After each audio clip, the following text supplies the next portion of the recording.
برکات ہیں۔ درود پاک کب کب کہاں کہاں اور کیسے کیسے کام آتا ہے۔ ایک خوبصورت حدیث ہے، سرکار دو عالم صلی اللہ علیہ وسلم نے فرمایا، الصلاۃ علی نور یوم القیامت عند ظلمت الصراط۔ میرے آقا فرماتے ہیں کہ مجھ پر درود پڑھنا قیامت کے دن پل صراط کی تاریکی کے وقت نور ہوگا۔ پل صراط جو ہے، دنیا بھر میں کوئی بھی راستہ آسان جب پار کیا جا سکتا ہے، یا تو اس راستے پہ لائٹس لگی ہوئی ہوں، یا اجالا ہو، یا ہماری گاڑی میں یا ہماری سواری میں لائٹس ہوں، اندھیری رات ہو اور کوئی ایسا پل ہو نہ جس پر لائٹ ہو، اور آپ کے پاس بھی لائٹ نہ ہو تو کیسے پار ہوگا؟ اور پل صراط تلوار سے زیادہ تیز ہے اور بال سے زیادہ باریک ہے، اور یہ پل جہنم کے اوپر بنا ہوا ہے، اندھیرے میں ڈوبا ہوا ہے، گناہگار کٹ کٹ کر جہنم میں گر رہے ہوں گے۔ اس سے زیادہ دہشت ناک اور کون سا سفر ہوگا؟ اور یہ 2 کلومیٹر 4 کلومیٹر بڑا پل نہیں۔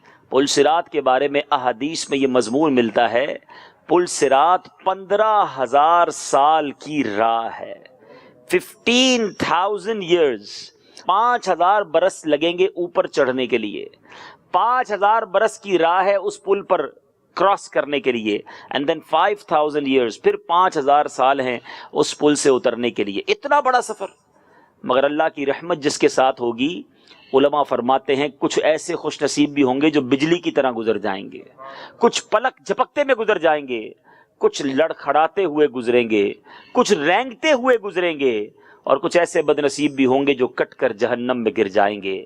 یہ بڑا ہی خطرناک پل ہے، اور میرے آقا نے گویا پل صراط سے ایسا نہیں کہ کوئی بچ کر نکل جائے گا، there is no shortcut، we have to cross، ہم سب کو برج آف صراط سے گزرنا ہے، مگر ہم میں سے کس نے اس کی فکر کی ہے؟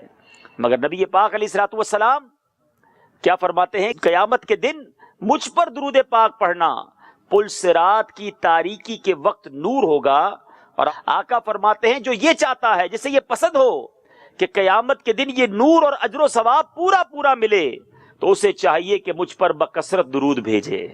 تو قیامت کے دن ان نیکیوں کو، ان برکتوں کو، اس نور کو حاصل کرنے کا طریقہ یہ ہے کہ آپ دنیا میں اپنا معمول بنائیں، اپنی ہیبٹ بنائیں کہ کثرت کے ساتھ درود پاک پڑھیں۔ درود پاک پڑھنے والے انشاءاللہ پل صراط پر بھی ثابت قدم رہیں گے۔ اور یاد رہے، نبی پاک کی اس امت سے محبت دیکھیے کہ اتنا خطرناک پل ہے نا، میرے آقا وہاں کیا فرما رہے ہوں گے، آقا کا وہاں کیا کردار ہوگا؟ اللہ اکبر۔ نبی پاک اسی برج آف صراط، اسی پل صراط کے کنارے سجدے میں گر کر رب سلم امتی کی صدائیں بلند کر رہے ہوں گے، یا اللہ میری امت کو سلامتی سے گزار دے، یا اللہ میری امت کو سلامتی سے گزار دے۔ ایسے آقا ہے جو وہاں بھی پیارے آقا اپنے امتیوں کے لیے دعائیں کر رہے ہوں گے، اور اسی رب سلم کی صداؤں کو یاد کرتے ہوئے امام عشق و محبت اعلیٰ حضرت لکھتے ہیں نا، یا الہی جب چلیں تاریک راہ پل صراط، آفتاب ہاشمی نور الہدا کا ساتھ ہو، یا الہی جب سرے شمشیر پر چلنا پڑے، رب سلم کہنے والے غم زدہ کا ساتھ ہو۔ اور امام عشق و محبت کا نبی پاک علیہ الصلوۃ والسلام سے پیار اور آقا کی رحمت اور ان کی مدد پر امید دیکھیں کہ کمال کا شعر لکھا، کہتے رضا واقعی پل صراط بڑا خطرناک پل ہے، لوگ ڈر رہے ہوں گے، چیخے مار رہے ہوں گے، کٹ کٹ کر جہنم میں گر رہے ہوں گے، مگر رضا جو عاشقان رسول ہے نا، انہوں نے پل صراط سے گھبراتے ہوئے نہیں گزرنا، لڑکھڑاتے ہوئے نہیں گزرنا۔ اے رضا گزرنا ہے پل سے تو وجد کرتے ہوئے گزرنا ہے۔ اچھا، وجد تو وہ کرتا ہے جو بڑا خوش ہو، there is no tension، جس کو ٹینشن ہی نہ ہو، مگر امام عشق و محبت سمجھا رہے ہیں کہ امتی وجد کیوں نہ کرے، what is the reason behind it، اس کے پیچھے کیا ایسا ریزن ہے کہ امتی جھومتے ہوئے گزرے گا؟ فرماتے رضا پل سے اب وجد کرتے گزریے کہ ہے رب سلم صدائے محمد، کہ سرکار اللہ کی بارگاہ میں امت کے لیے دعائیں کر رہے ہوں گے، اور آقا کی دعا رد نہیں ہوتی، وہ مقبول ہوتی ہے، تو ان کی دعائیں ساتھ ہے تو پھر کس بات کا ڈر ہے؟ تو اے میرے میٹھے اسلامی بھائیوں، جو آقا میدان محشر میں ہمیں یاد رکھیں، ان آقا کو ہم دنیا میں کیسے بھول جائیں؟ تو خدا را اپنی ہیبٹ بنائیں، چلتے پھرتے اٹھتے بیٹھتے درود پاک اپنا ورد رکھیں، پھر دیکھیں کیسے کام آسان ہوتے ہیں۔ آئیے مل کر محبت کے ساتھ با آواز بلند درود پاک پڑھ لیجئے، صلو علی الحبیب صلی اللہ تعالی علی محمد صلی اللہ علیہ وسلم. یہاں موجود اسلامی بھائی بھی نیت کریں, میں بھی نیت کرتا ہوں, مدنی چینل کے ناظرین بھی نیت کریں کہ ہم کم از کم ایٹ لیسٹ, علماء کہتے ہیں جو ڈیلی ایٹ لیسٹ 313 ٹائمز 313 مرتبہ درود پاک پڑھ لے, وہ کثرت کے ساتھ درود پاک پڑھنے والوں میں شامل ہو جاتا ہے. تو آپ بھی نیت کریں, میں بھی نیت کرتا ہوں. 15-20 منٹ سے زیادہ وقت نہیں لگتا. 313 بار درود پاک پڑھنے میں بہت تھوڑا ٹائم لگتا ہے. الصلاۃ والسلام علیک یا رسول اللہ, یہ بھی درود پاک ہے. صلی اللہ تعالی علی محمد صلی اللہ علیہ وسلم, یہ بھی درود پاک ہے. بس بہت تھوڑی دیر میں یہ عدد پورا ہو جائے گا. اپنے ہاتھ میں تسبیح رکھا کریں. ہمارے شیخ طریقت امیر اہل سنت بڑی پیاری بات فرماتے ہیں, فرماتے تسبیح جو ہے نا وہ زبان کی لگام ہے. اگر آپ کے ہاتھ میں کاؤنٹر یا تسبیح ہے نا, آپ آٹومیٹکلی دیکھیں پڑھنا شروع کر دیں گے. اگر تسبیح نہیں ہوتی تو بندہ پھر اور فضول کاموں میں لگ جاتا ہے. تو اپنے ساتھ تسبیح رکھیں. یہ ٹول ہے, یہ ایک طرح کا ایسا اوزار ہے جو مجھے اور آپ کو درود پڑھنے پر, ذکر اللہ کرنے پر ابھارتا ہے. تو یہ ہمارے ساتھ ہونا چاہیے. آج جو بیان کا موضوع ہے, جو ٹاپک آج ہم نے سلیکٹ کیا ہے, لائف آفٹر رمضان, رمضان کے بعد کی زندگی. وہ مہینہ جو رحمتوں کی کان تھا, وہ مہینہ جو برکتوں کی برسات تھا, جس کا پہلا عشرہ عشرہ رحمت, دوسرا عشرہ عشرہ مغفرت, تیسرا عشرہ جہنم سے آزادی کا عشرہ. لاکھوں نہیں اللہ کی رحمت سے کروڑوں بخشے گئے ہوں گے. اس مہینے کی اہمیت کو سمجھنے کے لیے یہی حدیث کافی ہے کہ نبی پاک علیہ الصلوۃ والسلام فرماتے ہیں کہ اگر میری امت کو پتہ ہوتا, حدیث کا مضمون ہے, اگر میری امت جانتی کہ رمضان کیا ہے تو تمنا کرتی کہ سارا سال رمضان ہوتا. مسجدیں آباد تھیں, رونق لگی ہوئی تھی, سحری کی رونقیں, افطاری کی برکتیں, افطار کے وقت دعاؤں کی رکتیں. کیا سما تھا, کیا عبادتیں تھیں. مگر ایسا کیا ہو گیا کہ اب مسجدیں ویران نظر آتی ہیں, اب مسلمان عبادتوں سے دور ہوتے نظر آتے ہیں. پورے مہینے میں جو کچھ کمایا تھا, ایسا لگ رہا ہے آہستہ آہستہ سب گوا رہے ہیں. اے میرے بیچے اسلامی بھائیوں, ٹرائی ٹو انڈرسٹینڈ, ہم صرف رمضان کے لیے مسلمان نہیں تھے, ہم صرف رمضان کے لیے نمازی نہیں تھے, ہم صرف رمضان کے لیے اللہ کے بندے نہیں تھے. یقیناً رمضان میں عبادتوں کا ذوق بڑھ جاتا ہے, اور اس کا بڑا پرٹیکولر ریزن ہے کہ جو ہمارا دشمن ہے, جو ہمارا اینیمی ہے, وہ بند تھا, شیطان کو قید کر دیا گیا تھا. وہی تو ہمیں عبادت سے روکتا ہے, وہی تو ہمیں گناہوں کی طرف لگاتا ہے, وہی تو ہمیں بری باتوں کی طرف ورگلاتا ہے. جب وہی بند تھا تو ہمارا رحمان سے ناطہ مضبوط ہو گیا تھا, ہم مسجدوں کی طرف جانے لگ گئے تھے, عبادت کا لطف آنے لگ گیا تھا. مگر ایسا کیا ہو گیا کہ ایک چاند نظر آتے ہی مسلمانوں نے مسجدیں آباد کر دیں, اور دوسرا چاند نظر آتے ہی مسجدیں ویران کر دیں. ایک چاند نظر آیا تو گویا ہم اللہ عز و جل کی بندگی میں لگ گئے, اور دوسرا چاند نظر آیا تو ہم اللہ کی نافرمانی میں لگ گئے. یاد رکھیے, ہم زبان سے نہیں کہہ رہے, مگر بدقسمتی کے ساتھ کہ ہم اپنے زبان قال سے نہیں مگر زبان حال سے یہ میسج دے رہے ہیں کہ شیطان تو بند تھا تو ہم اللہ کی مان رہے تھے, اب تو باہر آ گیا ہے, ہم تیرے ساتھ ہیں. سوچے وہ لوگ کہ یہ کس طرح کا میسج کنوے ہو رہا ہے, حالانکہ قرآن پکار پکار کر کہہ رہا ہے اِنَّهُ لَكُمْ عَدُوٌّ مُّبِينٌ, بے شک شیطان تمہارا کھلا دشمن ہے. مگر ہم نے شیطان کے ساتھ ایسا لگتا ہے دوستی لگائی ہوئی ہے. ہو سکتا ہے کوئی کہے کہ بڑی عجیب بات کر دی آپ نے, شیطان سے دوستی کون لگاتا ہے. میں نے کہا نا, ہم کچھ چیزیں بیان نہیں کرتے, زبان سے نہیں کہتے, مگر ہمارا ایٹیٹیوڈ, ہمارا انداز بتا رہا ہے کہ ہم شیطان کی کتنی بات مانتے ہیں. اپنے آپ سے پوچھئے نا, جس کی نمازیں قضا ہو رہی ہیں, کیوں قضا ہو رہی ہیں؟ اتنے کمزور ہیں ہم کہ شیطان آزاد ہوا تو اس نے نمازیں قضا کرانا شروع کر دی, اس نے ہمیں برائیوں میں لگانا شروع کر دیا, اس نے ہمیں اللہ تبارک و تعالیٰ کے ذکر سے دور کر دیا. میرے بیچے اسلامی بھائیوں, یہ ہم گویا اپنے ایٹیٹیوڈ سے میسج دے رہے ہیں کہ ہم شیطان سے دوستی لگا بیٹھے ہیں, شیطان کی باتیں ماننے والے بن گئے ہیں. آج کے اس مختصر سے بیان میں سب سے پہلے تو یہ ریئلائز کرنا ہوگا کہ شیطان سے بڑا ہمارا دشمن کوئی نہیں ہے. اور دوسری بات, ہمیں اپنے دشمن کے بارے میں پتہ بھی ہونا چاہیے. دنیا بھر کا دستور ہے کہ جن کنٹری سے لڑائی ہوتی ہے, جن ملکوں سے دشمنی ہوتی ہے, اس کی فوج کے بارے میں، اس کے ہتھیاروں کے بارے میں، اس کے ویپنز کے بارے میں، اس کی سازشوں کے بارے میں معلومات لی جاتی ہے کہ وہ کیسے کیسے ہم پر حملہ کر سکتا ہے. جبھی تو آپ ریزسٹ کر سکیں گے نا. اگر دشمن کے بارے میں پتہ ہی نہیں ہوگا تو آپ کیسے اپنے آپ کو بچائیں گے؟ تو جس کو قرآن دشمن کہہ رہا ہے اس کے بارے میں کوئی معلومات، کوئی اس کے ہتھیاروں کی معلومات، کوئی اس کی چالوں کی معلومات، یہ چاروں خانے چت ہونے کے لیے تیار بیٹھے کہ آجا شیطان جیسے چاہے ہمارے ساتھ برا برتاؤ کر لے. یہ انسان اور خاص طور پہ مسلمان کا کام نہیں. ہمیں شیطان کا بھرپور تعارف بھی ہونا چاہیے اور اس کی چالوں کے بارے میں بھی معلوم ہونا چاہیے. ظاہر ہے آج کے ایک بیان میں بہت کچھ تو بیان نہیں کر سکوں گا، مگر کچھ ہائی لائٹ کرنے کی کوشش کروں گا. سب سے پہلے شیطان کے بارے میں یہ جانتے ہیں کہ یہ کیا شروع ہی سے اللہ کا نافرمان تھا؟ ایسا نہیں. شیطان نے بڑی عبادتیں کی، وہ فرشتوں کا سردار، فرشتوں کا استاد بن گیا، معلم الملکوت. اور جب اللہ کی بارگاہ میں فرشتے پیش ہوتے تھے، شیطان فرشتوں کے ساتھ کھڑا ہو کر اللہ کی بارگاہ میں پیش ہوتا تھا. ہزاروں سال عبادت کی. ٹریجر آف جنہ، جنت کا خزانچی بن گیا. Look at the status. ہے ہم میں سے کوئی ایسا جس نے ہزاروں سال عبادت کی ہو، جو فرشتوں کا استاد بن گیا ہو؟ یعنی آج تھوڑی سی نمازیں پڑھ کر، تھوڑی سی تہجد پڑھ کر، تھوڑے صدقے کر کے، تھوڑے جناب حج کر کے ہم بڑے سیٹسفائی ہونا شروع ہو جاتے ہیں. شیطان کا یہ رینک، یہ اسٹیٹس مجھے اور آپ کو بتا رہا ہے کہ کسی بھی اسٹیٹس پر پہنچ کر، کتنی ہی عبادتیں کر کر ہمیں سیٹسفائی نہیں ہونا. کبھی بھی کچھ ہو سکتا ہے. اللہ کی خفیہ تدبیر کس کے بارے میں کیا ہے؟ اب کوسچن یہ کریٹ ہوتا ہے کہ اتنا نیک، اتنی عبادتیں، اتنے سجدے، اتنا علم، اتنا بڑا رینک، پھر ایسا کیا جرم کر دیا کہ اللہ کی بارگاہ سے ایسا راندائے درگاہ ہوا کہ قیامت تک کے لیے مردود ٹھہرا دیا گیا؟ یہ بڑا کوسچن مارک ہے نا. اتنا بڑا اس کا جرم ہوگا.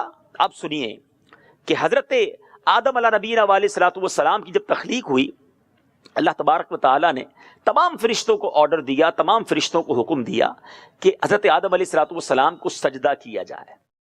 اب تمام فرشتوں نے سجدہ کیا، اور سب سے پہلے کس نے سجدہ کیا؟ چلیں یہ معلومات میں بھی آج اضافہ ہو جائے کہ فرشتوں میں بھی سب سے پہلے سجدہ کیا حضرت جبریل علیہ الصلوۃ والسلام نے، اس کے بعد حضرت میکائیل علیہ السلام نے، پھر سیدنا اسرافیل علیہ نبینا علیہ الصلوۃ والسلام نے، اس کے بعد حضرت سیدنا اسرائیل علیہ نبینا علیہ الصلوۃ والسلام نے سجدہ کیا. اس کے بعد تمام فرشتوں نے سجدہ کیا. یہ سجدہ کس دن ہوا تھا یہ بھی پتا ہونا چاہیے. یہ تو ہسٹوریکل ایونٹ ہے نا، اس کریشن کی، اس دنیا کی کریشن کا one of the historical event ہے. سجدہ کس دن ہوا تھا؟ یہ سجدہ جمعہ کے دن زوال کے وقت سے لے کر عصر تک سجدہ کیا گیا. یہ اتنا لانگ سجدہ تھا کہ زوال سے شروع ہوا، عصر تک فرشتے سجدے میں رہے. مگر ابلیس نے، اس شیطان نے انکار کر دیا. اور اس کی وجہ کیا تھی؟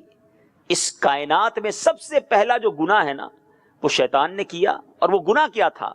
وہ گناہ تھا تکبر. ہیں پراؤڈ کیا اس نے. قرآن کے الفاظ سنانے جا رہا ہوں. قرآن کہتا ہے کہ اس نے کیا کہا؟ انا خیر من خلقتنی من نار وخلقتہ من طین. میں اس سے بہتر ہوں. انا خیر من، کیونکہ تو نے اس کو مٹی سے پیدا کیا ہے اور میں آگ سے بنا ہوں. میرے میٹھے اسلامی بھائیوں ذرا غور کیجئے، یہ سوچنے والی بات ہے کہ یہ جو جملہ ہے انا خیر من، توجہ رکھیے گا یہاں پر پلیز. انا خیر من، میں اس سے بہتر ہوں. یہ تو روزانہ ہی کچھ لوگ کہہ رہے ہوتے ہیں، یا تو زبان سے کہہ رہے ہوتے ہیں یا ایٹیٹیوڈ سے کہہ رہے ہوتے ہیں. جس شیطان نے ایک بار یہ کہا کہ میں اس سے بہتر ہوں، اس کی ساری عبادتیں، ساری ریاضتیں، سارا رینک برباد ہو گیا. اور جو روز کہتا ہے میں اس سے بہتر ہوں، میں امیر ہوں یہ غریب ہے، میں خوبصورت ہوں یہ بدصورت ہے، میں عزت والا ہوں یہ بے عزت ہے، میرا خاندان بہت بڑا ہے یہ تو جناب کمزور خاندان والا ہے، میں گاڑی والا ہوں یہ رکشے والا ہے. کسی نہ کسی طریقے سے جو بندہ اپنے آپ کو سپیریئر سمجھ رہا ہے، یہ تو وہی تو جرم ہے جو شیطان نے کیا تھا. اس نے تو ونس ان لائف کیا، برباد ہو گیا. جو روز کر رہا ہے وہ اللہ کو کیا جواب دے گا؟ اب آئیے شیطان کے بارے میں آپ نے سن لیا کہ وہ برباد ہوا. قرآن کہتا ہے اللہ تبارک و تعالیٰ نے اس تکبر کی بنا پر اس سے کیا فرمایا؟ فَخْرُجْ مِنْهَا فَإِنَّكَ رَجِيمٌ. وَإِنَّ عَلَيْكَ لَعْنَتِي إِلَى يَوْمِ الدِّينِ۔ ترجمہ کنزُ ایمان، تو جنت سے نکل جا کہ تو راندھا یعنی لعنت کیا گیا، اور بے شک تجھ پر میری لعنت ہے قیامت تک، اور ٹل دا ڈے آف ججمنٹ، اس پر قیامت تک لعنت فرما دی گئی۔ تو اے میرے بیچ اسلامی بھائیوں، اب اس شیطان نے کیا کیا؟ اب اس شیطان نے گویا اللہ تبارک و تعالیٰ کی بارگاہ میں چیلنج دیا کہ اب میں تیرے بندوں کو بہکاؤں گا۔ اور اب اس نے، ذرا غور کیجئے گا اب میں جو مکالمہ بیان کرنے جا رہا ہوں، اور اللہ تبارک و تعالیٰ نے جب شیطان کو مردود کیا نا، تو شیطان نے کیا کہا کہ الہی تو بنی آدم میں پیغمبروں کو بھیجے گا اور اپنی کتابیں نازل کرے گا، میرے بھی پیغمبر ہونے چاہیے، میری بھی کتابیں ہونی چاہیے۔ میں تیرے، یعنی اللہ تبارک و تعالیٰ کا دشمن ہے نا شیطان، اللہ سے دور کرنے کی کوشش کرتا ہے۔ ایک حزب اللہ ہے، اللہ والوں کی جماعت ہوتی ہے، اور ایک حزب الشیطان جو شیطان کی راہ پر چلنے والے ہیں۔ شیطان کہتا ہے یا اللہ تیری طرف بلانے والے پیغمبر بھی، تیری طرف بلانے والوں کے پر کتابیں بھی نازل ہوں گی، میرے بھی پیغمبر ہونے چاہیے، میری بھی کتابیں ہونی چاہیے۔ اللہ غنی، اللہ تبارک و تعالیٰ نے فرمایا کاہن اور نجومی تیرے پیغمبر ہوں گے، اور عرض کیا میری کتاب، فرمایا خیالی تک بندی اور جھوٹے شعر تیری کتابیں ہوں گی۔ یہ طرح طرح کے جو جھوٹے اشعار اور معاذ اللہ کفریہ کلمات پر مشتمل اشعار جو گنگناتے پھرتے ہیں اور مزے اڑاتے پھرتے ہیں، سنو یہ شیطان کی کتابیں ہیں۔ اب عرض کیا میرا مؤذن کون ہوگا؟ فرمایا راگ اور گانا تیرا مؤذن ہوگا۔ عرض کیا میری مسجد، فرمایا فتنہ انگیز بازار تیری مسجد ہوں گے۔ عرض کیا میرا کھانا، ارشاد فرمایا گیا جس کھانے پر میرا نام نہ لیا جائے وہ تیرا کھانا ہوگا۔ عرض کیا میرا پانی، فرمایا نشیلی چیزیں وہ تیرا پانی ہوگا۔ عرض کیا میرا جال کیا ہوگا؟ جواب آیا عورتیں تمہارا جال ہوں گی۔ اے میرے پیچھے اسلامی بھائیوں، یہ ہے شیطان کے وار۔ یہ ڈسکرپشن یاد ہونی چاہیے کہ آج ہم نے نجومیوں کے پاس جا کر، فال نکالنے والوں کے پاس جا کر، معاذ اللہ ایسے عاملین آ گئے ہیں جو گھروں کو برباد کرنے کے لیے تلے ہوئے ہیں۔ آج چھوٹا سا مسئلہ ہو جائے، لوگ جا کر ایک ایسے عامل کے پاس بیٹھ جاتے ہیں جو ایک وقت کی نماز نہیں پڑھتا۔ ارے اس کے مریدین اور اس کے چیلے کہتے ہیں کہ جناب ہمارے بابا جی تو مکے میں ظہر پڑھتے ہیں، مدینے میں عصر پڑھتے ہیں، ارے کسی قسم کا اس کے اندر شریعت کا کوئی تعلق نہیں، اور اس سے اپنے معاملات پوچھ رہے ہوتے ہیں، اور طلاقیں ہو رہی ہیں، گھر برباد ہو رہے ہیں۔ یہی تو شیطان چاہتا تھا۔ آج شراب عام ہوتی جا رہی ہے، یہ شیطان کا پانی ہے۔ آج ناچ گانے عام ہوتے جا رہے ہیں، یہ شیطان کی اذان ہے۔ آج بازاروں میں حرام کام ہو رہا ہے، یہ شیطان کی مسجدیں ہیں۔ اے میرے بیچ اسلامی بھائیوں، آج بے پردہ عورتیں، بے حیا عورتوں کے ساتھ دوستیاں لگائی جا رہی ہیں، اور کیا کچھ نہیں ہو رہا انٹرنیٹ کے ذریعے۔ یہی تو شیطان کا جال ہے، اور ہم اس شیطان کی تمام باتوں میں ایسا لگتا ہے چاروں طرف سے جکڑتے چلے جا رہے ہیں۔ اللہ بھلا کرے ہمارے زین بھائی کا، ان کے والد صاحب کا، کہ یہ رمضان کے فوراً بعد یہ اجتماع رکھا گیا ہے، اور یہ ٹاپک بھی اپنے مشورے سے چوز کیا تھا کہ فوراً یاد دلا دیا جائے کہ ہم شیطان کے بندے نہیں ہیں۔ لائف آفٹر رمضان بھی ویسی ہی ہونی چاہیے جو رمضان میں زندگی تھی۔ ارے یہ تو بڑی عجیب بات ہوئی کہ شیطان بند تھا تو میں نمازی تھا، شیطان آیا تو مجھے کھینچ کر مسجد سے دور لے گیا۔ اس کا مطلب میں اتنا کمزور ہوں کہ یہ جہاں چاہے مجھے لے جائے، جتنا چاہے مجھے رب سے دور کر دے۔ نہیں، مزہ تو اب آیا ہے۔ ہاں، مرد وہ ہوتا ہے جو چیلنج قبول کرتا ہے۔ یہ 30 ڈیز 29 ڈیز میری اور آپ کی پریکٹس ڈیز تھے کہ شیطان سے لڑائی لڑنی کیسے ہے، اللہ سے دوستی کرنی کیسے ہے، نمازوں کی پابندی حاصل کیسے کرنی ہے۔ اب 1 مہینے کی پریکٹس کے بعد اب آیا ہے دشمن سامنے، اب اسے جواب دینا ہے کہ آجا تیرے اندر کتنی ہمت ہے، میں تیرا نہیں میں رحمان کا بندہ ہوں، تو کچھ بھی کر لے میں نے نماز نہیں چھوڑنی، تو کچھ بھی کر لے میں نے حرام کام نہیں کرنے۔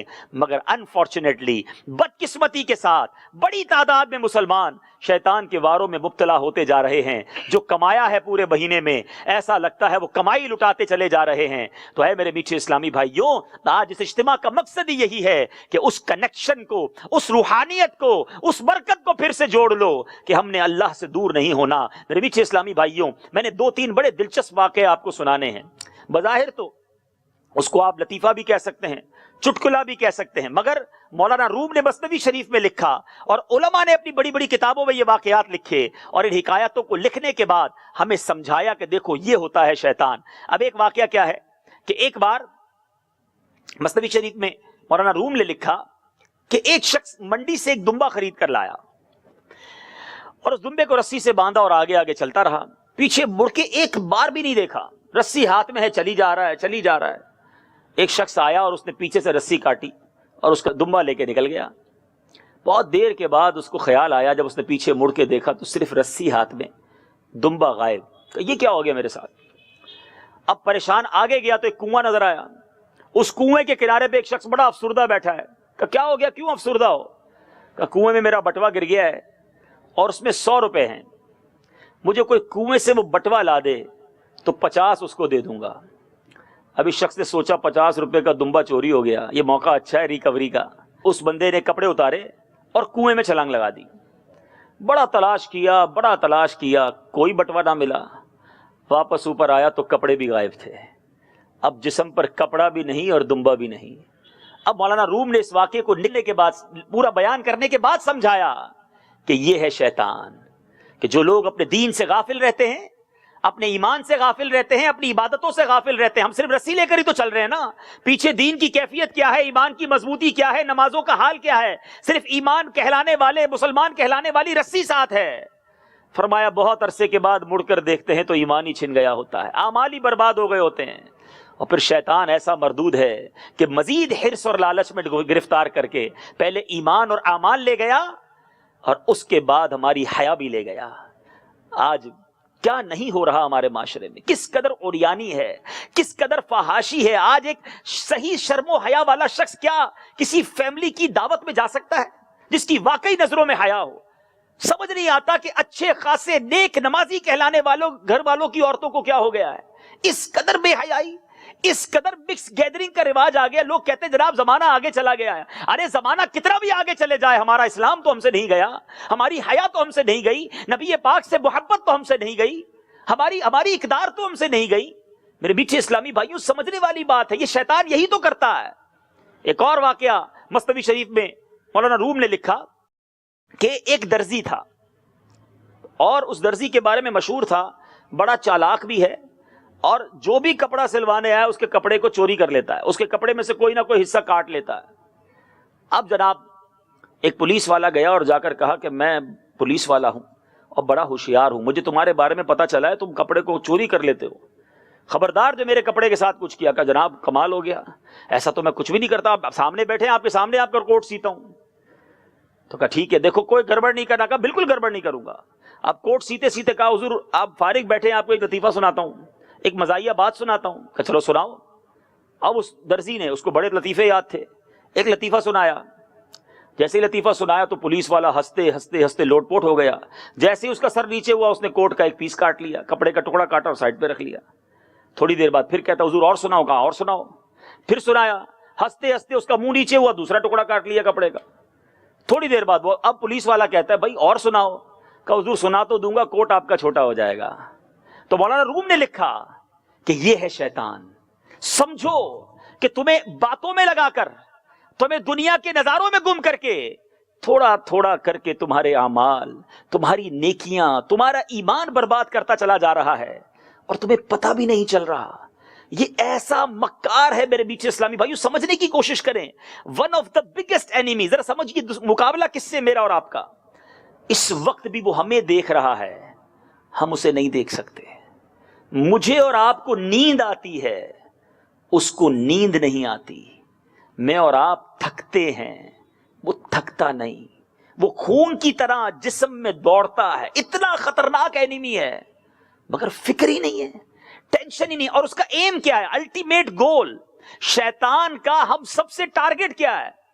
تو ہمارے پیسے تھوڑی چاہتا ہے۔ First of all he need, اس کی خواہش یہ ہے کہ ہمارا ایمان ہم سے چھین لے، اور یہ آخر وقت تک کوشش کرتا ہے۔ یہاں تک روایتوں کا مضمون ہے کہ بندے کا جب آخری وقت آتا ہے نا، آپ کو میں لاجیکلی سمجھانے کی کوشش کرتا ہوں کہ یہ آخری وقت جو ہوتا ہے نا، سکرات کا عالم، it's not easy time, difficult ترین وقت ہوتا ہے، زبان بھاری ہو جاتی ہے۔ ایک عالم دین کا کمال جملہ تھا، مجھے بہت یاد رہ گیا ہے، چلے میں ان کی یوں سمجھے کہ ان کے لیے بھی ثواب جاریہ ہو جائے گا، دہرا دیتا ہوں، اور مجھے بہت پسند آیا ان کا جملہ۔ وہ فرماتے ہیں جب جب موقع ملے کلمہ شریف پڑھتے رہا کرو، کیونکہ جب زبان بھاری ہو جائے گی اس وقت کلمہ پڑھنا مشکل ہوگا، لیکن جس کی عادت ہوگی نا اس کی زبان پر کلمہ جاری ہو جائے گا. اب اس کو ایگزامپل کے ذریعے سمجھیں. جن لوگوں کی ماشاءاللہ کلمہ شریف کی، درود شریف کی، غوث اعظم رضی اللہ تعالیٰ عنہ کو پکارنے کی عادت ہوتی ہے، گاڑی میں جا رہے ہوں، اچانک بریک لگے، جھٹکا لگے، ان کی زبان سے فوراً کلمہ پاک نکلتا ہے، یا غوث اعظم، یا رسول اللہ، اللہ مدد. کچھ نہ کچھ اچھی بات منہ سے نکلتی. کیوں؟ کہ ان کی زبان عادی ہوتی ہے اچھی بات کرنے کی. تو ڈیفیکلٹ ٹائم میں بھی فوراً زبان سے اچھی بات نکلتی ہے. ایسا ہوتا ہے. اور جس کی گالیاں دینے کی عادت ہوتی ہے، جس کی فحش باتیں کرنے کی عادت ہوتی ہے، ہم نے دیکھا ہے کہ کوئی ایسا جھٹکا لگے، کوئی ایسا دھکا لگے، ان کی زبان سے اس وقت بھی بری بات نکلتی ہے. سوچیں کہ ایسی زبان عادی بنا دی بری چیزوں کی. تو سکرات کی بات ہو رہی تھی کہ آپ مثال کے طور پہ گرمی سے آئیں، دھوپ پڑ رہی ہو، بڑے پریشر میں ہوں، تھکے ہوئے، پسینے سے شرابور آ کر اپنے کمرے میں بیٹھیں، اور آتے ہی کوئی آپ سے سوال شروع کر دے، یہ بتاؤ یہ بتاؤ یہ بتاؤ، تو آپ کیا کہتے ہیں؟ یار ابھی رک جاؤ بھائی، ابھی بالکل دماغ کام نہیں کر رہا ہے، بہت گرمی سے آیا ہوں، بہت ٹینشن میں ہوں، تھوڑا سانس لینے دو مجھے، پانی پلاؤ، تھوڑی دیر بعد بات کرنا. ایسا ہوتا ہے نا. یعنی جب آپ فرسٹریٹ ہوں، جب آپ ٹائرڈ ہوں، تھکے ہوئے ہوں، آپ سوال جواب کی کیفیت میں نہیں ہوتے، آپ بات نہیں کر سکتے، انڈرسٹینڈنگ ڈیفیکلٹ ہوتی ہے. سکرات، اللہ غنی، موت کی تکلیف جو ہے نا وہ مردہ ہی جانتا ہے. اللہ مجھے اور آپ کو موت کی تکلیف سے محفوظ فرمائے. ورنہ روایتوں کا مضمون ہے کہ موت اس سے زیادہ سخت ہے کہ بندے کو تلواروں سے کاٹا جائے، چیرا جائے. موت اس سے زیادہ سخت ہے کہ اسے ہانڈی میں ابالا جائے. اب ایسی حالت میں بھی مردود کیا کرے گا؟ بندے کے سامنے آ جائے گا اور کسی مرحوم کی شکل میں آئے گا. کسی کے باپ کا انتقال ہو گیا نا، اس کی شکل میں آئے گا، والدہ کی شکل میں آئے گا، ماموں دادا دادی کی شکل میں آئے گا جس کا انتقال ہو گیا، اور آ کر کہے گا کہ بیٹا مرنے کے بعد ہمیں پتا چلا کہ اسلام صحیح مذہب نہیں ہے، تو اسلام سے پھر جا. معاذ اللہ، جس کا ایمان کمزور رہا، جو شیطان کی باتیں زندگی میں بھی مانتا رہا، ڈر ہے کہ آخری وقت اس کی بات مان کر اپنا ایمان کھو دے گا. اعلیٰ حضرت نے یہی بات تو سمجھائی ہے. کاش سمجھیں ہم. سونا جنگل، رات اندھیری، چھائی بدلی کالی ہے، سونے والوں جاگتے رہیو، چوروں کی رکھوالی ہے. یہاں شیطان نے اپنے چیلے چپاٹے چھوڑے ہوئے ہیں. عجیب سما ہے کہ ہم اسلام دیکھیں نا. اب یہ ماشاءاللہ گھر ہے، آپ کو گھر بنانا ہو، آپ کس سے بناتے ہیں؟ بلڈر سے بناتے ہیں یا موچی سے بناتے ہیں؟ بلڈر سے بناتے ہیں نا. آپ کو دوائی لینی ہو تو ڈاکٹر کے پاس جاتے ہیں یا دودھ والے کے پاس جاتے ہیں؟ ڈاکٹر کے پاس جاتے ہیں. اچھا جناب، گاڑی خراب ہو جائے تو آپ سوچے چلو یار آج گاڑی خراب ہوئی ہے، میکینک کے بجائے میں ایسا کرتا ہوں مسجد کے امام صاحب کے پاس چلا جاتا ہوں. آپ کہیں گے امام صاحب دعا تو کر دیں گے، گاڑی میکینک نہیں بنانی ہے. تو جس چیز کی ضرورت ہے آپ اس چیز کے ایکسپرٹ کے پاس جاتے ہیں.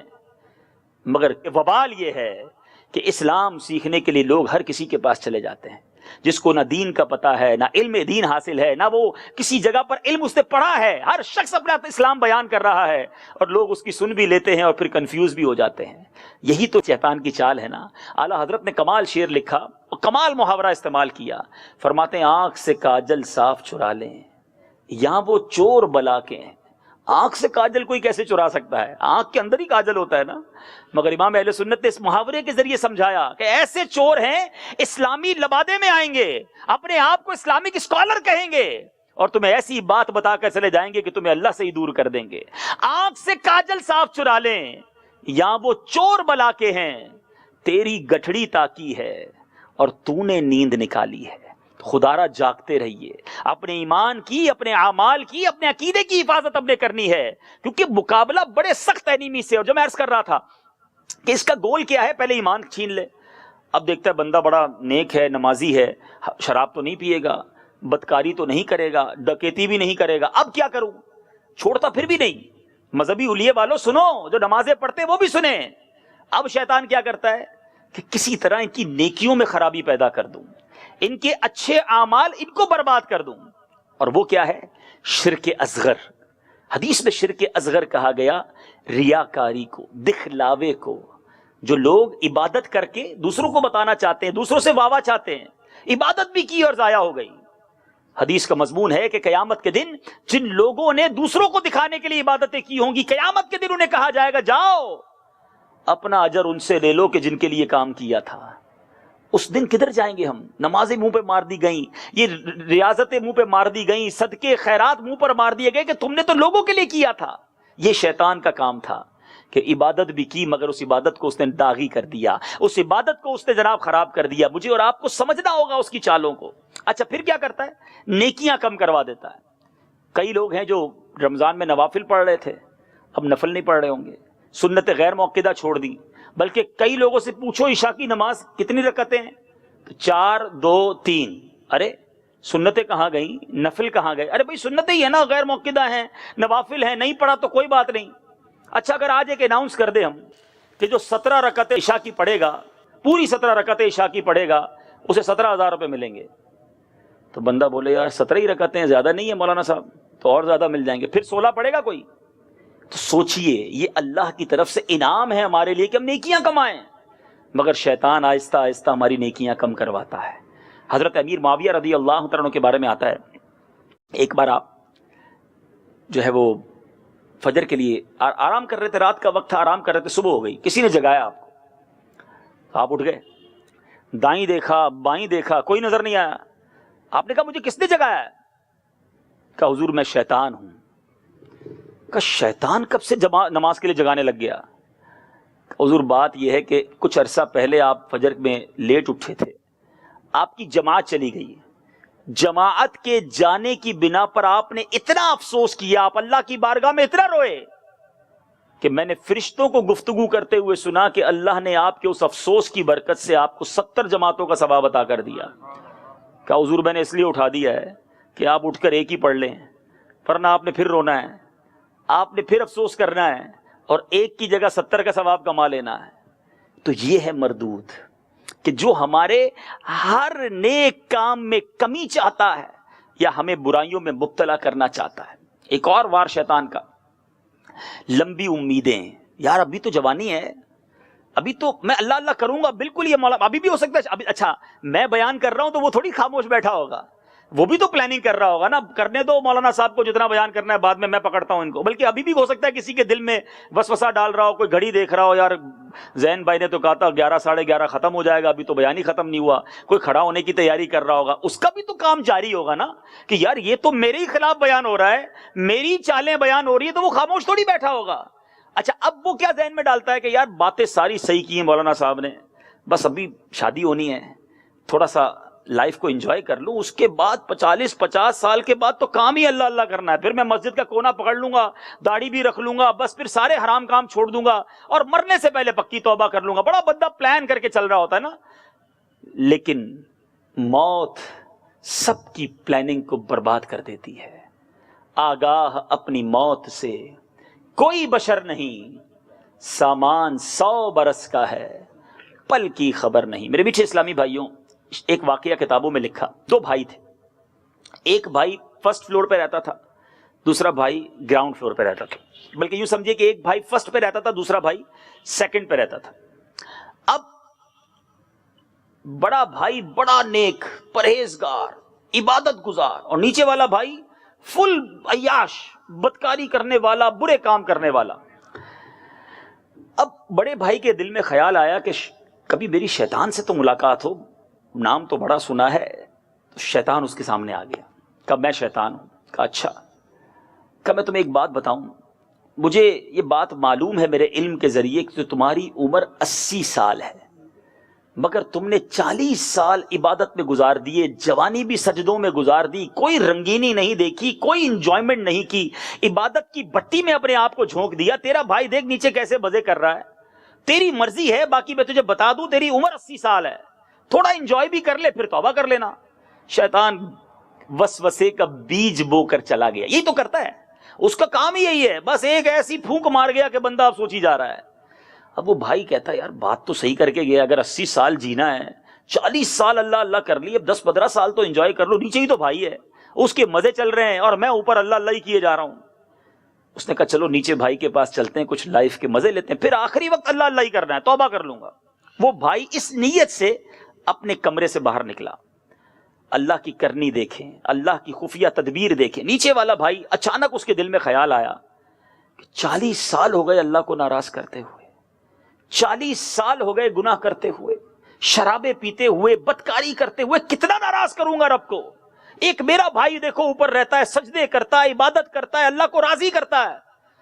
میرا بنے گا کیا مرنے کے بعد؟ یہاں خوف خدا طاری ہوا. یہ بھائی سوچتا ہے چلو بس بہت ہو گیا، آج توبہ کرتے ہیں، بڑے بھائی کے پاس چلتے ہیں. کتابوں میں لکھا کہ چھوٹا بھائی اپنے کمرے سے نکلا اوپر جانے کے لیے، بڑا بھائی اپنے کمرے سے نکلا نیچے آنے کے لیے. But there is different intentions. نیچے والے کی انٹینشن جو تھی، نیت جو تھی، وہ توبہ کرنے کی ہے. اوپر والے کی نیت گناہ کرنے کی، پکا ارادہ. کتابوں میں لکھا وہ اوپر والے بھائی کا پیر پسلا، لڑکھڑاتا ہوا چھوٹے بھائی پر گرا. دونوں بھائی لڑکھڑاتے ہوئے نیچے گرے، دونوں ہی کا انتقال ہو گیا.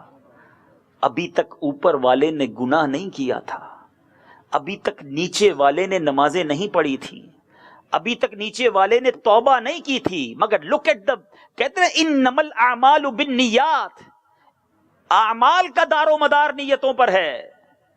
میرے میٹھے اسلامی بھائیوں، ہوا کیا کہ اللہ تبارک و تعالیٰ نے نیچے والے کو سچی توبہ کی نیت کی برکت سے مغفرت یافتہ میں اٹھایا، اور اوپر والے کو گناہ کے پکے ارادے سے، نافرمانی کی سچی نیت سے گھر سے چلنے کی بنا پر اپنے نافرمان بندوں میں اٹھا لیا. یہ ہے شیطان جو زندگی بھر کے اعمال برباد کروا دیتا ہے. کبھی سیٹسفائی مت ہونا کہ میں 40 سال سے نمازی ہوں، میں 30 سال سے عبادت گزار ہوں. ارے بڑے بڑے اولیاء کرام جن کا نام تھا بلم بن باورا، وہ شخص تھا کہ جو زمین پر کھڑے ہو کر لوح محفوظ دیکھ لیا کرتا. مستجاب الدعوات اسے کہا جاتا تھا، ہاتھ اٹھا کر دعا کرتا، وہ دعا قبول ہوتی تھی. مگر اس کا واقعہ قرآن میں موجود ہے. اے میرے میٹھے اسلامی بھائیوں، کیسا برباد ہوا کہ حضرت موسیٰ کے خلاف جب بد دعا کرنے کی کوشش کی تو ایمان سے بھی ہاتھ دھو بیٹھا. اور اصحاب کہف کا واقعہ طویل ہے، مگر اشارتاً بات کر دیتا ہوں کہ اصحاب کہف جو تھے ان کے ساتھ ایک رکھوالی کرنے والا، چوکیداری کرنے والا، ساتھ رہنے والا کتا بھی تھا. مگر وہ کتا بلعم بن باورا کی شکل میں جنت میں جائے گا، اور بلعم بن باورا اللہ کی نافرمانی کرنے کی وجہ سے کتے کی شکل میں جہنم میں جائے گا. یہ ہے اللہ کی خفیہ تدبیر، اور یہ ہے شیطان کے وار جو بندے سے ایک ایسی غلطی کرواتا ہے کہ اس کا ایمان برباد ہو جاتا ہے، اس کے اعمال برباد ہو جاتے ہیں. تو ٹرائی ٹو انڈرسٹینڈ، ہمارا مقابلہ کسی چھوٹے اینیمی سے نہیں ہے، مگر گھبرانا بھی نہیں ہے. شیطان کتنے ہی طاقتور کیوں نہ ہو، میرا رب سب سے زیادہ طاقتور ہے. ان اللہ علی کل شیء قدیر. بس پہلے آپ کا رب سے رابطہ مضبوط ہو جائے، اللہ سے مدد مانگا کرو کہ یا اللہ شیطان کے مقابلے میں تو پاور دے دے، تو مدد فرما، مجھے اس سے، اس کے واروں سے بچا لے. پھر دیکھو وہ رب کیسی مدد فرماتا ہے. پرابلم یہ ہے کہ جس سے لڑائی ہے تم نے اسی سے دوستی لگا لی ہے. اگر رب سے دوستی کر لو اللہ غیب سے مدد فرمائے گا، شیطان کے مقابلے میں جیت تمہاری ہو جائے گی. مگر پرابلم یہ ہے کہ ہم رب کی نہیں، ہم رحمان عز و جل کی نہیں، ہم شیطان کی مانتے ہیں. تو اے میرے میٹھے اسلامی بھائیوں، آج اس بیان سے مختصراً یہ ہائی لائٹ کرنا مقصود ہے کہ شیطان کے واروں کو سمجھیے، بلکہ سب سے پہلے تو اسے اپنا مضبوط دشمن سمجھ لیجئے اور اس کے مقابلے کی تیاری کیجئے. اور اس سے مقابلہ کیسے ہوگا؟ اللہ غنی. یہ بھی شیطان نے خود ہی کئی انبیاء سے ملاقات کر کے، کئی بزرگوں سے بات کرتے ہمیں بتا دیا. ایک واقعہ نزہۃ المجالس میں ہے کہ اللہ تبارک و تعالیٰ نے جب نماز کا حکم دیا نا تو شیطان نے چیخ ماری، دردناک چیخ ماری. اس کی چیخ کی آواز سن کر اس کا سارا لشکر اس کے پاس جمع ہو گیا کہ کیا ہو گیا. تو شیطان نے پریشان حال ہو کر نماز کے فرض ہونے کے بارے میں بتایا کہ نماز فرض کر دی گئی ہے. شیطان نے کہا جہاں تک تم سے ہو سکے لوگوں کو نماز کے اوقات میں کسی اور دھندے میں مشغول رکھو جس سے انہیں نماز پڑھنے کی فرصت ہی نہ ملے. شیاطین بولے اگر ایسا نہ کر سکے ہم پھر بھی پڑھ لے نماز تو کہا پھر یوں کرو کہ جب کوئی شخص نماز پڑھنے کھڑا ہو جائے نا تو تم 4 شیطان اس کو گھیر کر کھڑے ہو جانا. دائیں طرف کھڑا ہونے والا یوں کہے کہ ذرا بائیں طرف دیکھ، بائیں طرف والا کہے ذرا دائیں طرف دیکھ، اوپر کھڑا ہونے والا یوں کہے کہ ذرا آسمان کی طرف دیکھ، نیچے کھڑا ہونے والا اسے نیچے دیکھنے کی ترغیب دے، رغبت دلائے اور جلدی جلدی نماز ختم کرنے کا وسوسہ ڈالے. اور خوب یاد رکھو اگر ان تمام کوششوں کے باوجود یہ بندہ نماز پڑھنے میں اگر مشغول رہا تو ہمارا بیڑا غرق ہو جائے گا، کیونکہ اللہ تعالیٰ اس کی بخشش فرما دے گا. اٹ از نماز، یہ ہے ویپن، یہ ہے شیطان کا مقابلہ کہ اللہ کی بارگاہ میں سجدے کرو. یہ شیطان پر بڑے بھاری ہیں، مگر ایسا لگتا ہے پہلے دن ہی میں اس نے چت کر کے رکھ دیا ہے. چاند رات ہی کو مسجدیں خالی ہو گئیں. اے میرے میٹھے اسلامی بھائی، نماز پلر ہے اسلام کا، نماز دین کا ستون ہے. کسی گھر کا پلر نکال دیں کہ اب گھر کھڑا رہے گا؟ میرے اور آپ کے ایمان کا پلر نماز ہے، مگر نماز ہی ہم چھوڑ دیتے ہیں. نماز کو دین کا ستون کہا گیا. نماز مومن کی معراج ہے. نماز نبی پاک علیہ الصلوۃ والسلام کی آنکھوں کی ٹھنڈک ہے. نمازی کو قیامت کے دن نبی پاک علیہ الصلوۃ والسلام کی شفاعت نصیب ہوگی. And one of the biggest انعام، اس سے بڑا انعام میں نہیں سمجھتا دنیا میں کوئی اور ہو سکتا ہے، نہ آخرت میں کوئی ہو سکتا ہے. اور وہ کیا انعام ملے گا نمازی کو؟ کہ اس کو اللہ تبارک و تعالیٰ کا دیدار کرایا جائے گا. نمازی مبارک ہو تمہیں. مگر جو نماز قضا کرتا ہے، جان بوجھ کر نماز قضا کرتا ہے، اس کا نام جہنم کے دروازے پر لکھ دیا جائے گا، جس دروازے سے اسے انٹر ہونا ہے. اس کی قبر، حدیث کے الفاظ ہیں کہ بے نمازی کو قبر اس طرح دبائے گی کہ اس کی پسلیاں ٹوٹ پھوٹ کر ایک دوسرے میں پیوست ہو جائیں گی. آج کوئی مضبوط آدمی عید کے دن گلے ملے اور ہمیں دبائے تو چیخ نکل جاتی ہے، مگر جب قبر دبا کر پسلیاں توڑ دیں گی تو کس کو پکاریں گے؟ اللہ تبارک و تعالیٰ بے نمازی کے ساتھ سختی کے ساتھ حساب لے گا. تو خدارا شیطان کے واروں میں نہ آئیے. آج کے اس اجتماع میں ایک ڈیسیشن لے کر جانا ہے. رمضان ہم سے گیا ہے، ایمان نہیں گیا. رمضان ہم سے گیا ہے، عشق رسول نہیں گیا. رمضان ہم سے گیا ہے، اللہ سے ہمارا تعلق ہم سے نہیں گیا. ہم صرف رمضان کے مسلمان نہیں، بس آج ایک پکی سچی نیت کر کے جاؤ کہ انشاءاللہ آج کے بعد ہماری کوئی نماز قضا نہیں ہوگی. آج کے بعد انشاءاللہ گناہوں کے قریب بھی نہیں جائیں گے. اور جو گناہ کر رہا ہے، مجھے سارے گناہ گنوانے کی بھی ضرورت نہیں. اگر کوئی حرام روزی کما رہا ہے، کوئی حرام چیزوں کو دیکھ رہا ہے، کوئی حرام چیزوں کو سن رہا ہے، کوئی حرام بول رہا ہے، توبہ کر لے. کیونکہ ہم شیطان کی باتوں میں کیسے آ جائیں اور رحمان عز و جل سے کیوں دور ہو جائیں؟ اس کے وار ہی یہی ہیں کہ ہمیں گناہوں میں مبتلا کر کے جہنم کی طرف لے جائے. انشاءاللہ جنت ہمارے آقا کی ہے. اللہ کی رحمت سے جنت کی جو ملکیت ہے، جنت کا مالک جو ہے نبی پاک علیہ الصلوۃ والسلام کو رب نے بنایا ہے. تو اللہ کی رحمت سے نبی پاک کے امتی ہیں ہم رسول اللہ کے، جنت رسول اللہ کی. ہم انشاءاللہ جنت میں جائیں گے، لیکن نبی پاک کی سنتوں پر عمل کر کے اور نمازیں پڑھ کے اور گناہوں سے بچ کر جائیں گے. اب آخری باتیں تو سمجھ آ رہی ہیں اور نیت بھی آپ نے کر لی ہے، مگر اس پر پنکچوالٹی کیسے حاصل ہوگی؟ اس کو کنفرم ہم کیسے کر سکتے ہیں کہ جو آج میں نے نیت کی ہے وہ کل سے ہونا بھی شروع ہو جائے گا؟ نیتیں تو بہت ساری کی، پہلے بھی کی ہیں. تو اس کے لیے کچھ سٹیپ فارورڈ کرنا ہوگا. مثال دیتا ہوں. ہمیں مسجد میں ایک بچہ ملے، آپ روز نماز پڑھنے جائیں اور ایک بچہ ملے اور کہے کہ جناب دعا کر دیں حضرت میں میٹرک میں پاس ہو جاؤں. دوسرے دن نماز پڑھنے جائیں، پھر ملے کہ حضرت دعا کر دیں میٹرک میں پاس ہو جاؤں. تیسرے دن امام صاحب کو بھی کہ امام صاحب ذرا نماز کے بعد دعا کر دیں کہ میں میٹرک میں پاس ہو جاؤں. چوتھے دن کوئی اس بچے سے پوچھ لے بیٹا یہ بتاؤ کون سے اسکول میں پڑھتے ہو؟ تو بچہ جواب دے میں تو اسکول میں پڑھتا ہی نہیں ہوں. اب آپ کیا کہیں گے؟ یار کمال آدمی ہو، روز ہم سے کہتے ہو میٹرک پاس ہونے کی دعا کر دیں، اسکول میں ہی داخلہ نہیں لیا، پھر کیسے پاس کرو گے میٹرک؟ ہم میں سے بہت سو کا حال پتہ ہے کیا ہے؟ ہم سارے کہتے ہیں دعا کریں نیک بن جاؤں، دعا کریں میں اچھا انسان بن جاؤں. بہت اچھی بات ہے. اچھا انسان بننے کے لیے آپ نے کیا کیا ہے؟ آپ نے کون سا سٹیپ فارورڈ کیا ہے؟ کون سے اسکول میں داخلہ لیا ہے؟ اب بات سمجھ رہے ہیں؟ میں کچھ نہ کروں، میرا کوئی پلان نہیں نماز پڑھنے کا، میرا کوئی پلان نہیں فلمیں چھوڑنے کا، میرا کوئی پلان نہیں حرام روزی چھوڑنے کا، میرا کوئی پلان نہیں سنت پر عمل کرنے کا. ہاں تمنا رکھتا ہوں نیک ہو جاؤں. اب اس میں کوئی لاجک بنتی ہے؟ ہمیں پہلے کوئی سٹیپ اٹھانا چاہیے. پہلے ہم نماز شروع کریں، پھر اللہ سے دعا کریں یا اللہ کرم فرما نماز کا پابند بنا دے.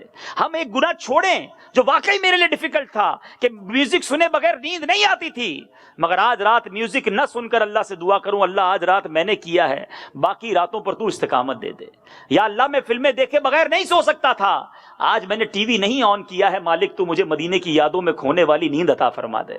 ہم دعا تو کریں نا، مگر ایک سٹیپ فارورڈ بھی تو کریں. اللہ کی رحمت کی طرف ایک قدم بڑھاؤ، پھر دیکھو میرے مولا کی رحمت کیسے دوڑتی ہوئی تمہاری طرف آتی ہے، اپنی رحمت کے سائبان میں کیسے تمہیں چھپاتی ہے. یہ پہلے مجھے اور آپ کو ڈیسائیڈ کرنا ہوگا کہ مجھے جنت کی طرف قدم بڑھانا ہے کہ نہیں، رحمت الہی کی طرف آگے بڑھنا ہے کہ نہیں، کہ فقط سوچتا ہی رہوں گا کہ نیک بن جاؤں.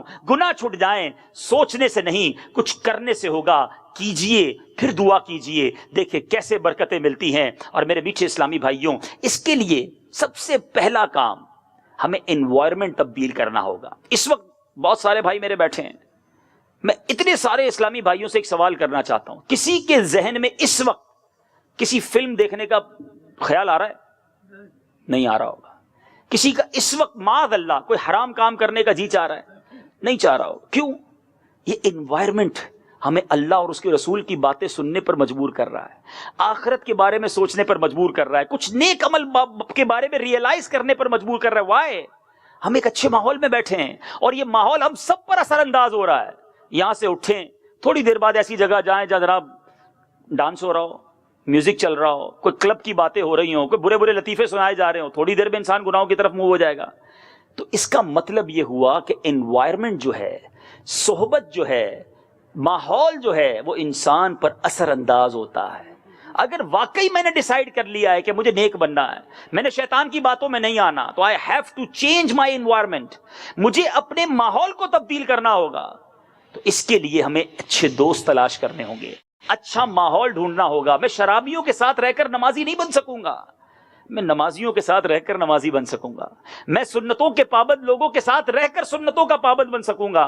میں عاشق رسول کے ساتھ رہ کر عشق رسول میں آنسو بہا سکوں گا. میں مدینے کی یاد میں تڑپنے والے کے ساتھ رہوں گا تو مجھے بھی مدینے کی یاد آئے گی. یہ دنیا کا بڑا لاجیکلی آنسر ہے. تو اگر آپ نے ڈیسائیڈ کرنا ہے, ٹریک آپ نے سیٹ کرنا ہے کہ جانا کدھر ہے, جنت کی طرف جانا ہے, مدینے کی طرف جانا ہے, اللہ کے فضل و رحمت کی طرف جانا ہے, تو اس شاہراہ پر قدم رکھنا ہوگا. جہنم پر لے جانے والے بہت سارے راستے کھلے ہیں. خدا را میرے میٹھے اسلامی بھائیوں, ڈیسائیڈ کیجئے. اور آپ کے سامنے دعوت اسلامی کا مدنی ماحول ہے, جہاں ہزاروں نہیں, لاکھوں نہیں, کروڑوں نوجوانوں کی تقدیریں بدلی ہوئی ہیں, جو ساری زندگی جناب عیاشی کرنے والے, برائیاں کرنے والے تھے, آج اللہ اور اس کے رسول کا ذکر کرنے والے بن گئے. جو دنیا کے نظاروں کے لیے بے چین رہتے تھے, آج ان کی آنکھیں عشق مدینہ میں روتی ہیں. وہ لوگ جو عجیب و غریب ناول پڑھ کے رات کو سویا کرتے تھے, آج روزانہ رات سورہ ملک کی تلاوت کر کے آرام کرتے ہیں, قرآن پاک کی تلاوت سے اپنی زبانوں کو تر کرتے ہیں. تو آپ بھی, میں نہیں کہتا سب کچھ چھوڑ کر آپ فقط دعوت اسلامی کے مدنی ماحول میں بیٹھ جائیں. ایٹ لیسٹ 2 بار دیکھیں, موبائل کی بیٹری بھی جب ڈاؤن ہوتی ہے تو کسی نہ کسی چارجر کے ساتھ تو پلگ ان کرتے ہیں نا, کہ چلو یار چارج ہو جائے گی تو پھر چلتی رہے گی. رمضان میں 30 ڈیز چارج کیا ہے, اب ایسا لگ رہا ہے کہ بیٹری ڈاؤن ہو رہی ہے, تو ویکلی 2 چارجنگ پروگرام آپ کو دے دیتا ہوں. صرف 4 گھنٹے دے دیں مجھے, صرف 4 گھنٹے اپنی آخرت کے لیے. 2 گھنٹے جمعرات کی رات دے دیں اور 2 گھنٹے ہفتے کی رات دے دیں. ان 2 گھنٹوں میں کیا ہوگا؟ جمعرات کی رات دعوت اسلامی کے 12 مقامات پر کراچی میں سنتوں بھرے اجتماعات ہوتے ہیں. لیکن ابھی بھی آدھا پونا گھنٹہ ہو گیا ہوگا بیان سنتے سنتے. کچھ تو ریئلائز ہو رہا ہے نا, دل کے دروازے پر کوئی تو دستک ہو رہی ہے. اگر ہر جمعرات کی دستک ہوتی رہی تو ہمارے دل کا رحمت والا دروازہ کھل جائے گا, ہمارے دل میں بھی اللہ کا نور داخل ہو جائے گا. بس دستک ہونے کی دیر ہے. کنٹینیو آئیں, ہر جمعرات کو 2 گھنٹے دیجیے. ماشاءاللہ جو کلفٹن ڈیفینس میں رہنے والے ہیں, فیضان جیلان مسجد بلاک 8 کلفٹن میں چودھری خلیق الزما روڈ پر ہے, یا فیضان مدینہ آ جائیں, عالمی مدنی مرکز جو اولڈ سبزی منڈی پہ ہے. جمعرات مغرب سے عشاء 2 hours only I need on Thursday night, اور 2 ہفتے دے دیں ہمیں ہفتے کی رات سیٹرڈے نائٹ, عشاء کے بعد 2 گھنٹے. اچھا نہیں آ سکتے, مجبوری ہے, ٹریول ہے, مدنی چینل پر یہ دونوں پروگرامز لائیو آتے ہیں. آپ لائیو 4 گھنٹے دے دیں, اپنی فیملی کے ساتھ دے دیں. آپ یقین کریں, آپ فیل کریں گے کہ شیطان کے مقابلے میں مدد مل رہی ہے, شیطان کے مقابلے میں اسپرچول ہیلپ ہو رہی ہے. اور انشاءاللہ اگر ہم واقعی نیک بننا چاہتے ہیں تو یہ 4 hours a week ہمیں بہت سپورٹ کریں گے. اللہ تبارک و تعالیٰ سے دعا ہے, رب کریم ہمیں پورا سال نمازیں پڑھنے کی توفیق عطا فرمائے, پورا سال تلاوت قرآن کرنے کی توفیق عطا فرمائے, پورا سال درود پاک پڑھنے کی توفیق عطا فرمائے, اور پورا سال شیطان کو ہرانے کی توفیق عطا فرمائے. یہ کیسا مسلمان ہے جو شیطان سے ہار جائے؟ نہ زندگی میں ہاروں گا, نہ مرتے وقت ہاروں گا, بلکہ ایمان سلامت لے کر ہم انشاءاللہ دنیا سے جائیں گے اور اللہ کی رحمت سے نبی پاک کے پیچھے پیچھے جنت میں جائیں گے. اس شعر پر اپنے بیان کو ختم کرتا ہوں کہ باغ جنت میں محمد مسکراتے جائیں گے, باغ جنت میں محمد مسکراتے جائیں گے, پھول رحمت کے جھڑیں گے ہم اٹھاتے جائیں گے, خلد میں ہوگا ہمارا داخلہ اس شان سے, یا رسول اللہ کا نعرہ لگاتے جائیں گے. ویڈیو دیکھنے کا شکریہ. اگر آپ چینل پر نئے ہیں تو سبسکرائب کر لیں اور ساتھ ہی ساتھ بیل آئیکن پر بھی کلک کر دیں تاکہ یوٹیوب ہماری ہر ویڈیو کا نوٹیفیکیشن سب سے پہلے آپ کو بھیج دے. جزاک اللہ.